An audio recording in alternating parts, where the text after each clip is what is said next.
Alright, so this is bevel to pinion shimming. Basics are, you want your pinion gear and your bevel gear to match up pretty much exactly like that. You don't want it like this, you don't want it too tight, you want it exactly like that. Now sometimes you'll have to play games in order to get it to fit like that, because the bevel gear will sit too high up in the shell. You might have to try bearings or go to a smaller, lower profile bushing. But if you can get it to there and shim it, then you're usually good. Now usually you want a tiny bit of play. Now this is the half shell method. I do both. I'll do this for quick and dirty, just getting everything lined up, and then I'll eventually get everything all put together and I'll test it with the full shell assembled just to check and be 100% sure. All right, full shell, motor's in the grip. This is an example of it being just a little bit too loose. That's a little too much play. You want it to be a little tighter. Like a 0.1 millimeter shim would probably be perfect for this.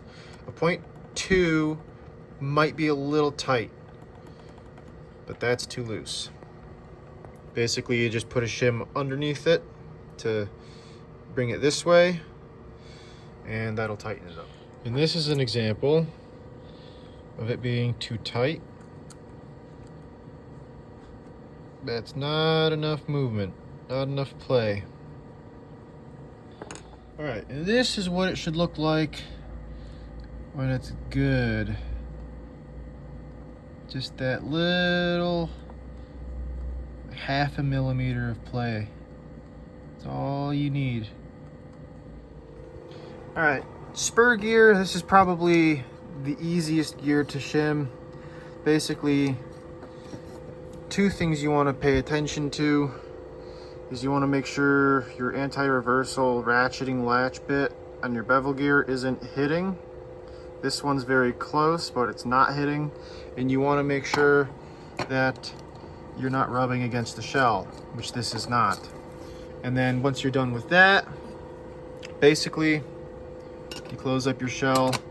And the right way to do it, that I'm not going to do right here, is to put a screw here, tighten it down, and then check your side-to-side wobble. Now this is, I would say, acceptable if you're using a bearing.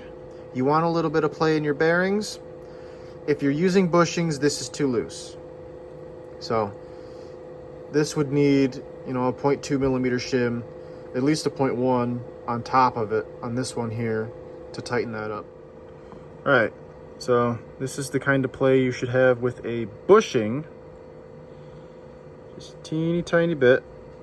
Now in this case, it's got a bearing on the bevel gear underneath it. So this is the bottom of the shell. And on top I have a bushing because I had to lift the bevel gear up to properly shim it with the spur or the pinion gear.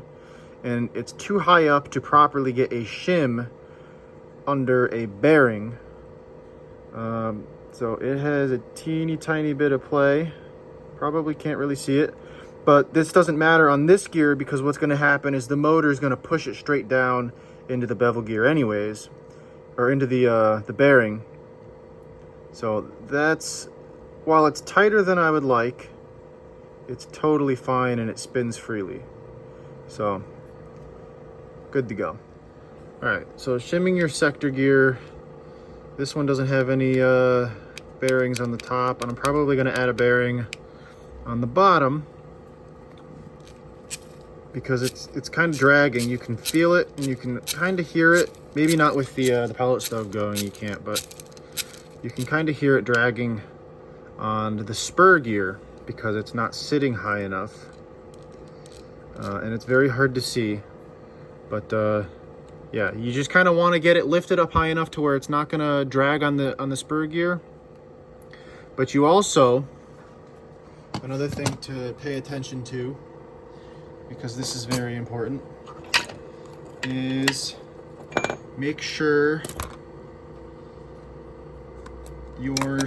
it's not too high, because if it's too high,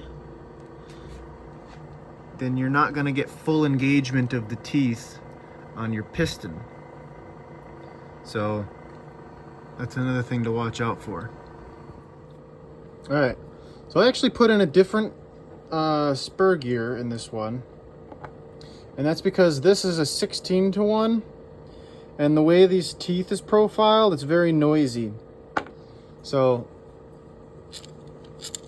you don't get that zipping sound when you pull it as much. It's not as noticeable. It's much quieter, and that's another thing that contributes to the sound of a gun, or the quietness, because sometimes you'll get gears that are just inherently loud, and so what I'll do is I'll make gears that just are quiet. So, and that's how you get a quiet gun. So like Siege Techs, for example, Siege Techs are very hard. Their profile, the way their teeth are very loud. Crytek gears are very loud. So this is a ZCI with a Lonex bevel and an SHS sector gear, and this is gonna sound pretty good. And here it is, motor's in the grip, M170 spring. It is on a 7.4 volt. And let's do semi-auto. No gear noise. How about that? Full auto? Perfect.